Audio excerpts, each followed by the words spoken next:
What's up, friends? Chris here. It's been a while since we've made some food together. We're going to do something slightly more advanced. I'm actually following a recipe. This is not a paid endorsement. Recipes off of budgetbytes.com. Several of the recipes I've been posting, I've been getting off there. And I've got it up on the iPad because I do not have this memorized, but I'll be checking periodically as we talk through what we're doing here. Now, I've done a few things to set up, and also while we're here, I'm not just going to show and tell while we cook. I'll be talking a bit about why there's this question that keeps coming up on the internet. Why are there so many long stories before recipes? Why don't they just get to the point? We're going to talk about why. There's actually several interesting reasons that can be kind of a useful insight into online branding, into business building, into how and why the things online are driven the way they are. I think it's often important that we don't just complain about things that don't make sense to us, but we start to ask, why is it that way? Can be useful to us for other reasons. So without further ado, I've kind of got some things already ready. Just kind of do your rundown, right? I got my pan we'll be cooking in. I have coconut milk for my use of this recipe since this is cauliflower and chickpea masala is the name of the recipe on Budget Bytes. I'm using coconut milk as they recommend to make it vegan. Otherwise, you'd use heavy cream. I've got a can of tomato sauce, 15-ouncer. I've got some pepper. In here, I've taken some garlic cloves, 3 garlic cloves. And, I suspect most of you out there have seen these, but, garlic clove, tore off 3, big old thing of garlic, tore off 3 cloves, chopped them up ahead of time. We've got various spices, which you'll see their list on the recipe. We've got salt, paprika, cayenne pepper, cumin, ginger, turmeric, garam masala, and then plain old pepper. I've got the ginger because I don't have ginger to grind, so I'm going to use smaller sort of dose of it.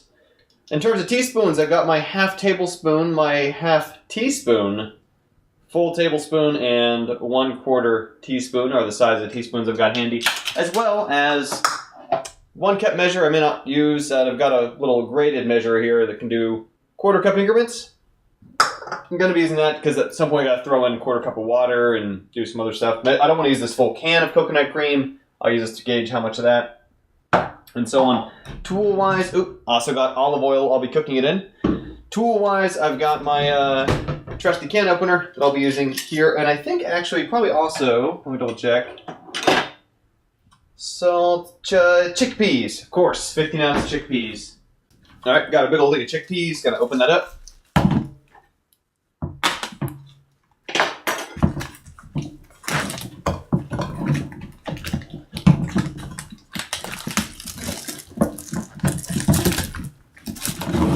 There we go.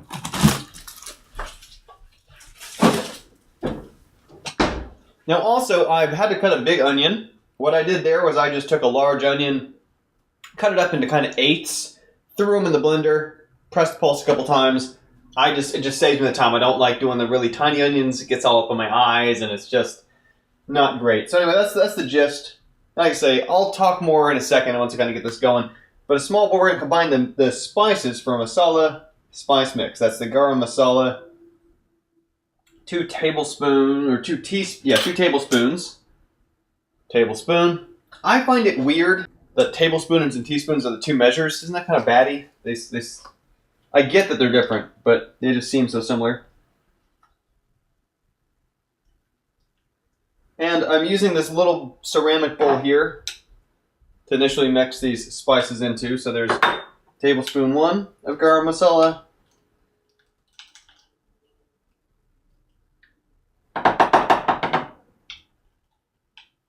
Sometimes it gets kind of stuck in there. Breaking it up. There we go. Had a little more in the first one, a little less in the second. Close enough. Okay, we've got to also add our cumin. Cumin is a 1/2 tablespoon. 1/2 teaspoon. That makes more sense. 1/2 teaspoon of cumin. Okay. Gonna use the opening for the spoons if it fits. Looks like it will. Okay. 1/2 teaspoon of cumin's added. And then of turmeric. once I use each one, I'm setting it out of the way because we only need these once. Part of what I really like about this recipe is it's incredibly simple. I'm not a sophisticated cook, obviously. I don't really do fancy things. The tough recipes overwhelm me.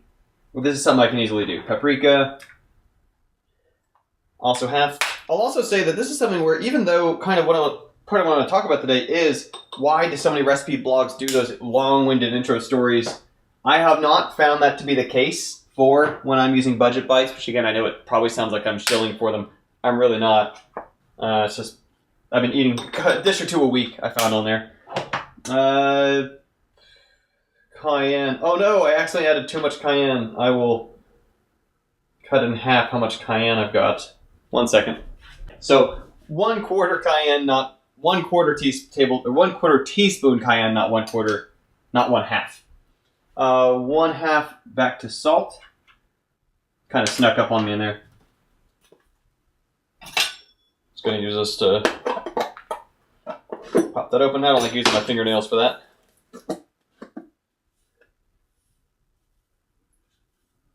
Oop. Okay. You probably saw that. I try to make a point of not filling the teaspoon thing over the container. Probably obvious to a bunch of y'all, but there we go. All right. Cumin, turmeric, paprika, cayenne, salt, and pepper. Pepper, I'm just going to do, it says freshly cracked. I don't have that. I just got plain old table pepper. Going to work well enough for our purposes. All right, so I'm going to mix those in a small bowl. I'll just use one of these small spoons. And you can kind of see what's going on in here, probably. Maybe, maybe not. I'm probably even blurrier when I walk too close. We're going to mash that up. Right, so why do blogs that have recipes so often have long-winded stories in front of them? Well, one thing to keep in mind, right, is that they want to build an audience. They want people to return there for future recipes. And maybe this is obvious once I start framing it that way, but if it's just like this ratio of salt and this ratio of garam masala, that's a commodity. That's everywhere, right? I mean, you want a text file of 10,000 recipes in black and white plain text? Probably not. It's out there. You're not using it. You're not looking at it. We don't share it. We kind of want a little bit of setup.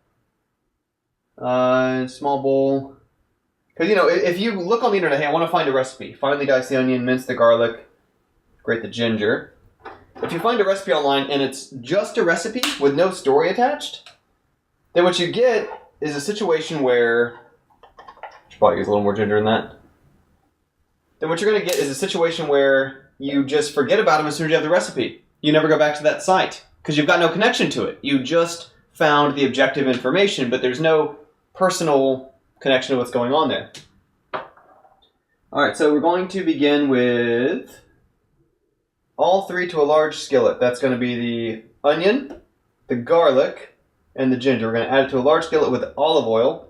How much olive oil? I think 2 tablespoons. Is that right? 2 tablespoons. TB. Yeah, okay. 2 tablespoons of olive oil. Here we go. Got to get my olive oil out. I'll do this one over the sink because if I accidentally overflow it, I don't want it to get all over the ground. Or actually here, I will break my rule. There we go. Just olive oil. Okay, got it in there. Another factor, of course, besides wanting that draw, and actually, I'll make a connection here too, since I know a lot of you watching this channel play games, watch games online, etc. It's kind of like if you ever tried to just find a video of gameplay, right? Let's say there's something I want to show for one of these videos, or show a friend of something that happens in Symphony of the Night, and I just want to find a video of the game being played without somebody talking over it, without somebody in the corner of the screen. Well, right, once I find that, I don't care what channel I found it on. It's irrelevant, because anybody would produce that exact same output. When they attach a personality to it, a voice, an opinion, a perspective, suddenly I might get to know, I really like the way that Simon talks about these games. Next time I want to find a retro game, I'm going to go find Simon's channel. Or, if I really like the way that Jessica, presents these things or sets them up or frames them, or I know she's got the high quality stuff, or whatever it is, I can make that connection to a person in a way I can't the content alone. So we're going to start this off. So I got 2 tablespoons olive oil. We're going to put in the onion, the garlic, and the ginger. I'll just toss some of the ginger in there. Starting point. garlic. Speaking of Symphony of the Night and garlic, let me make sure I get it all in there. And how much ginger were we supposed to do? It says to grate 1/2 tablespoon. Well, okay, we'll put in some more ginger. Okay.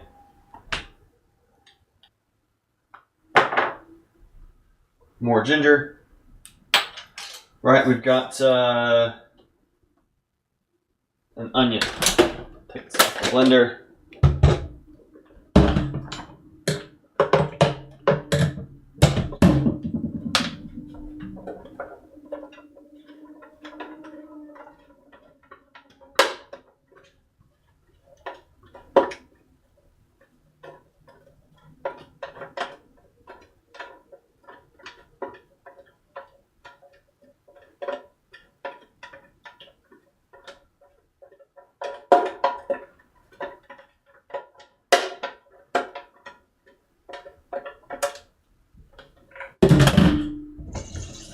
Okay, we're going to start this up at 3 minutes on medium.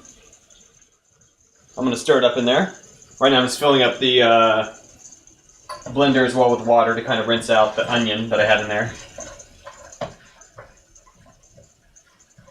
So right, so for one thing, you can use this analogy of it's like why there are more channels that have a personality talking over a game video while they play a game video. Then there are channels that just keep posting gameplay only. And you can find a few of those, but like I say, they're commodities, they're throwaway, they're forgettable. You never go back to it because you can't make any connection to who it's posted by. And so next time you need one, you just find another one and forget where you found it.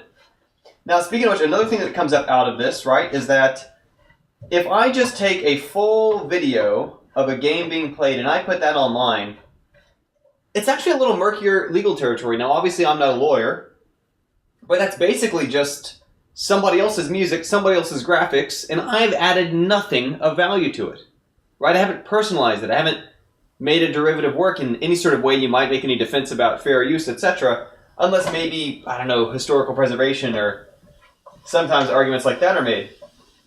But as a business, if you're consistently producing content to try to bring in traffic, you need personality attached to it, in part because you can protect that, right? It's much harder to say, people have been cooking cauliflower masala for probably thousands of years, right? You can't just say, well, here's the ratio of salt to tomato sauce, and therefore I own it. You can try. But if you have a story in front of it, something creative, something crafted, if you have graphics and images and photographs around it, you can protect that. You own that. That's way more obvious if someone else is ripping off your content than if you're just making recipes and putting those out there. Like I said, you can find those, but no one ever uses them. No one shares them. No one talks about them.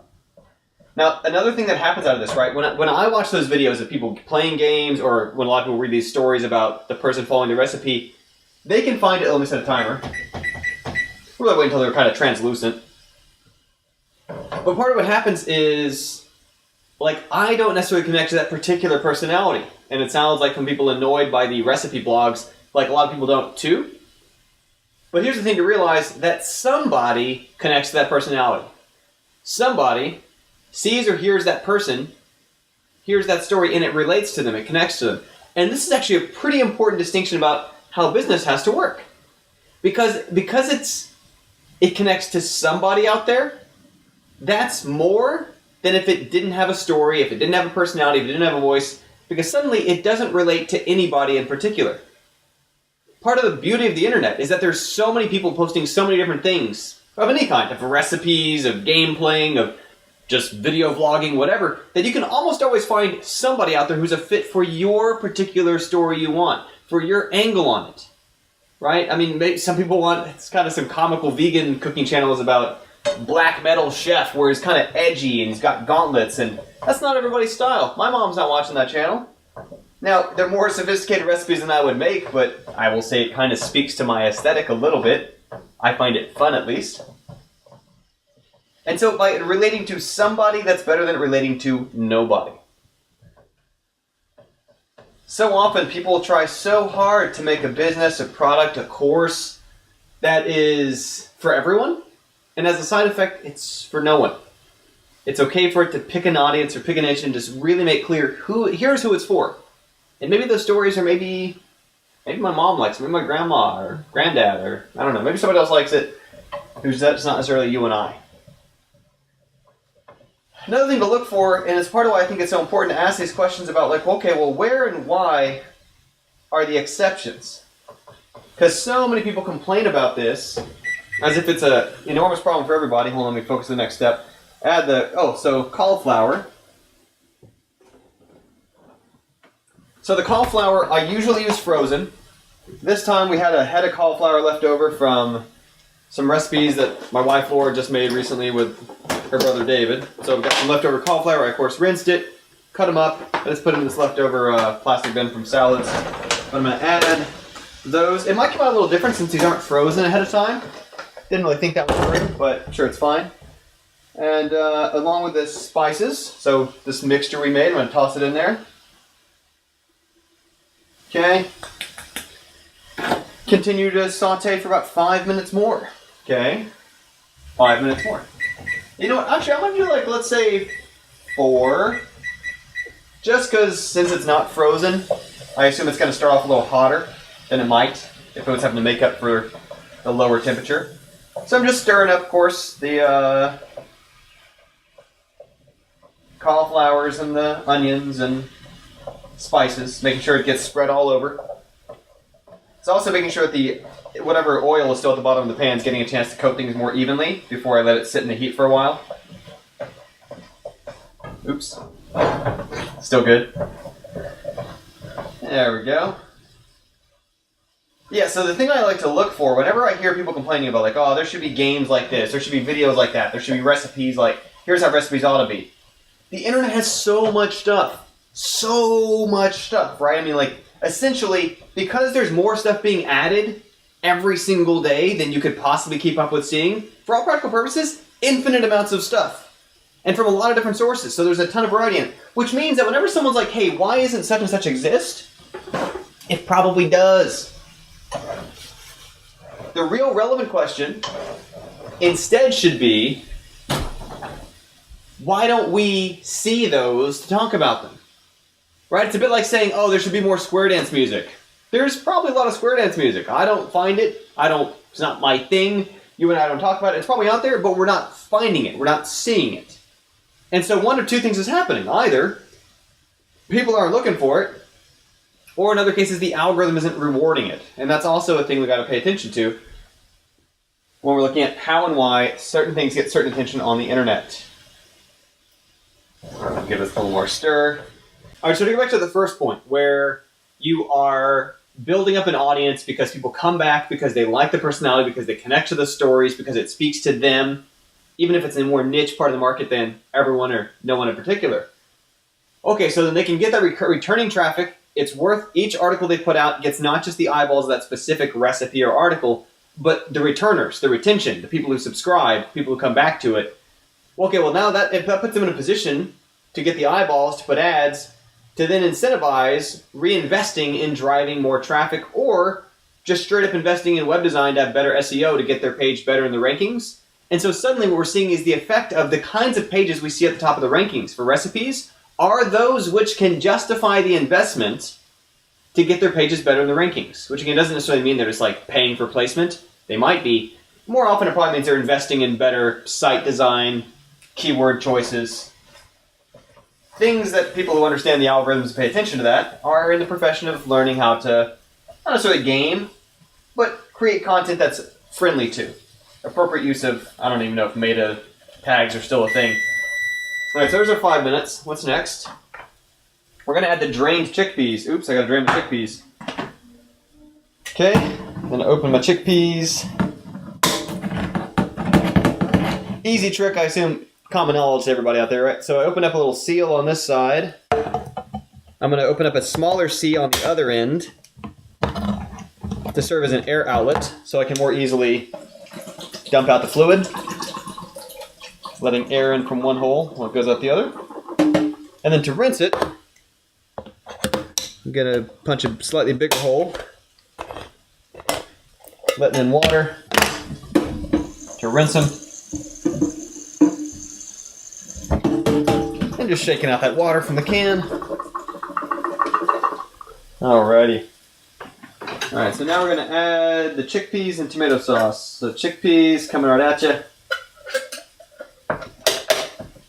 Oops, I didn't open this far enough. Thought I got it all the way and I did not. There we are. We're using this knife from earlier.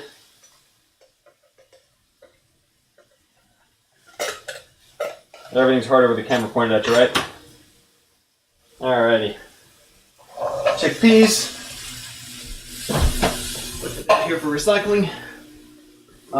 Tomato sauce. 1/4 cup of water, which I'll get in just a moment. Tomato sauce.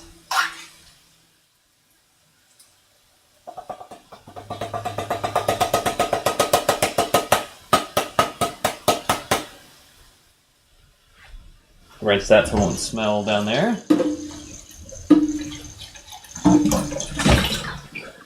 Okay. And then 1/4 cup of water. It's about 1/4 to the skillet. Stir to combine for 15 minutes. Alright, so we have to keep on talking. So I'm going to mix these up. Yeah, because this is something that happens all the time, right? With games where everyone at their game jam for the first time, everyone going through college for the first time making games, everyone new to making games, etc., is often thinking like, oh, there should be a game that does such and such. And they think it's an original idea because they've never seen it. But the reason they've never seen it was that the idea was not successful enough to rise to the top of the rankings. Kind of a selection bias, survivorship bias mashup of the things we wind up seeing and hearing from are the ones that were successful enough patterns for others to respond well to. And just since we're on the topic of cooking food anyway, this actually reminds me too of genres. Well, I remember when I was a student especially, and when I was early in the kind of indie transition for my career out of AAA, to me I was really interested in, let me make sure the temperature's all right, medium low heat. Medium low for the next part of the timer. This will help mellow the acidity of the tomato paste and allow the spices to blend. Great. Okay.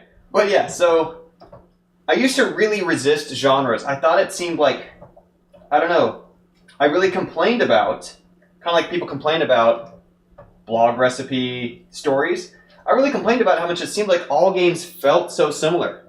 Right? It seemed like so many games fell into the same handful of categories. They were all third-person adventure or first-person shooter or puzzle games, or it's kind of just several kinds of games, out of which so many other things seemed possible from a computer. It's part of what sent me off doing the experimental gameplay projects, Interaction Artist series, where I prototyped every single night for 7 months, now over 10 years ago. But what motivated that was this resistance to genre. And what I've come to understand since is the degree to which genres are really just recipes, right? It's a category of food. It's saying, you know, cauliflower masala or chicken tiki masala or, I don't know, vanilla muffins. These are foods people recognize, out of which there are far more possible combinations of ingredients, but time has tested many other variations and figured out, here's the ones that stood the test of time. Here's the ones that we still enjoy today. Here's the ones that are worth continuing to pass on in variations. And so, while the world may have many different kinds of chocolate cakes or many different kinds of beef stroganoff, there are things which, at the core, you know how to evaluate that by some standard of how it's supposed to be. You can tell whether or not this is a dish that appeals to you based on if you've enjoyed other kinds of Indian food in the past. And so it's something that we can use as a guide in finding it. And so again, it kind of plays into this effect of, well, yeah, the thing you think should have existed when you're doing experimental gameplay stuff maybe did, but you really don't know how to find it. Because it's not like you can search for it by describing the mechanic and having it come up, usually, unless someone wrote a blog article discussing it. Let me see what I'll be doing next after this timer runs out.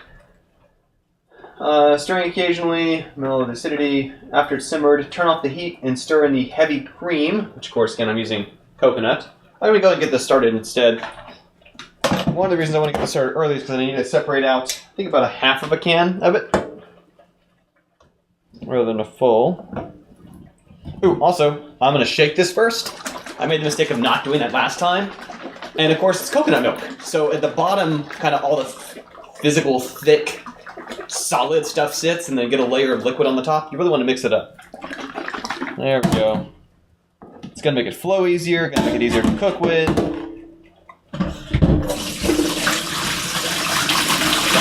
There, I'm just pouring out. I was rinsing this with a bit of water.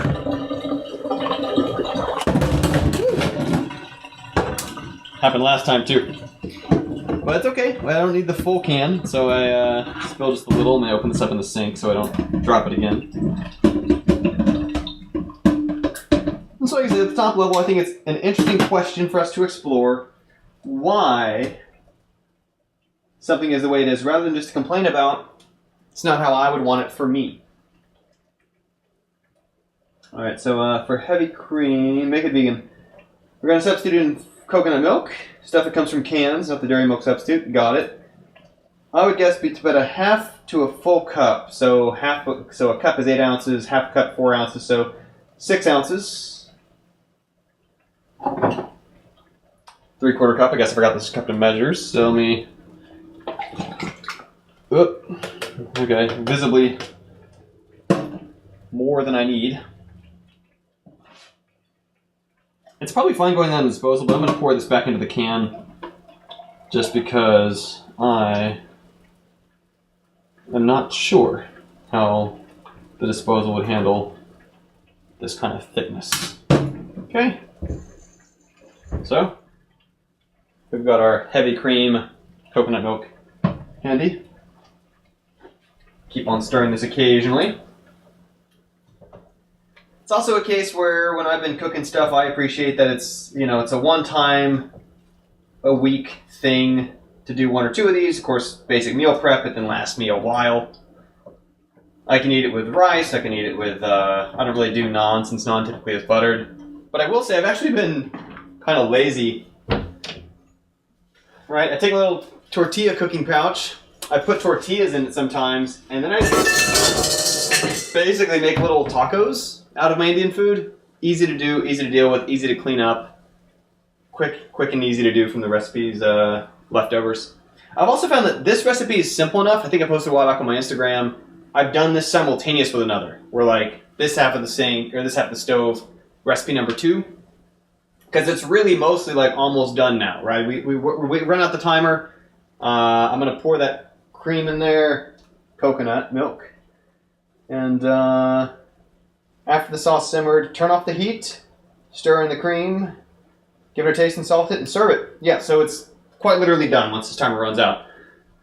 But, yeah, thanks for joining me in the kitchen. The other nice thing about this, right, 8 minutes left to go, I can literally clean up the kitchen before it's even done. So rather than having a big cleanup after the fact, in fact, let's do that now.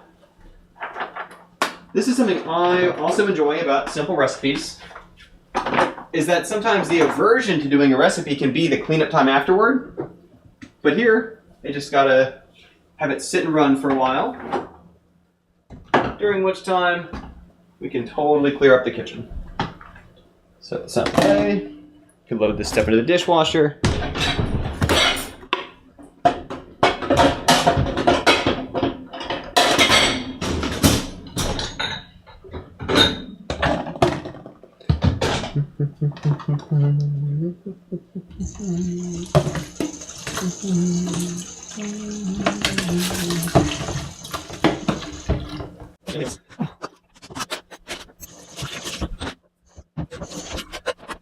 Basically done. Yeah.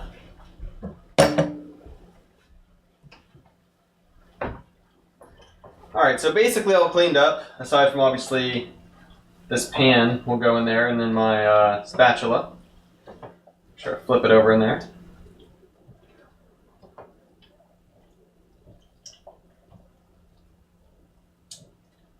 But I think one of the other things that people overlook when they worry about this question about why are the recipe blogs conversational is obviously food is a very big part of our culture. It's a very big part of our worlds. It's something which we sometimes think about cultural food as in kind of cuisines, as in like, well, this is an Indian dish, or when I eat tortillas, it's often Mexican food, etc. But obviously, there's more to it than that. It is deeply ingrained in our relationships with our family, with one another, with the world around us. It's something which is part of our story. And as a vegan person, I mean, obviously, it's hard for me to ignore that fact, to avoid it when I'm navigating making food for myself, when I'm trying to share food with others. It's also, I'll legitimately say, like, when I was younger, before, obviously I'm married now, but when I was dating, it was a real challenge socially. It wasn't a challenge nutritionally. It wasn't a challenge financially. It wasn't, the food is typically, many of the foods are healthier, not all, but many of the foods are healthier. Many of the foods are cheaper, not all, but many of them are. But socially, it was very difficult because often, I'd be in some situation where somebody wanted me to try her favorite ice cream and I wouldn't. Or she really liked cooking chicken and I wouldn't eat her chicken. And these are like different people examples. They'd have a favorite restaurant, they wouldn't go to their family, that there's nothing there I can eat. And so culturally, like I say, food is super wrapped up in our traditions and our relationship with the world. So to that extent, I get why a food blog helps tell that story, because that's our relationship to food. It's not ultimately just about the thing itself, the pile of ingredients. And it's, I think, in the same way, right? When we find these videos of people playing games and discussing games, it's because in a very real way, the game doesn't really come alive until someone's playing it, until someone's experiencing it. And I think often we can hear and see things through that and the reactions to it in a way that we miss out unless we've already played the game before. And I suppose that's why quite often when I'm looking for a video, I'm just looking for no commentary. It's because I've usually played that game before and I already know how it felt. I know the thinking process that went on.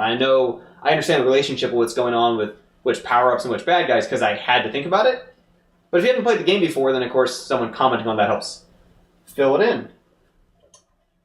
And so maybe that's where these sort of story blogs for the recipes get us to think about how the food can fit into our family, can fit into our traditions, can fit into our lives, more than just nutrition for another day.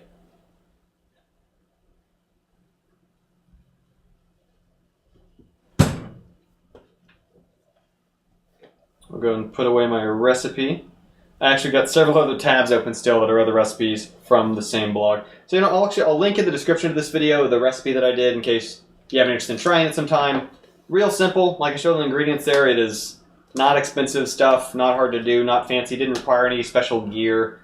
Even though I used the blender to chop the onion, obviously you could just straight up chop it on the cutting board and it's fine. I just find that's a little quicker and easier for me to handle the onion that way. And also you saw substitutions, right, where I just didn't feel like messing with ginger, so I just used powdered ginger. Worked just fine. But we got about 2.5 minutes left. I'll probably just let it finish up. I'll cut off the video for now, and then, eat some of this for now, maybe about a quarter, third of it, put the rest in Tupperware. Thanks for hanging out while I cook today. Have a great day. Here's the final result, and just as a reminder, make sure you put that coconut cream in there, or heavy cream as may be the case, when you are finishing the recipe.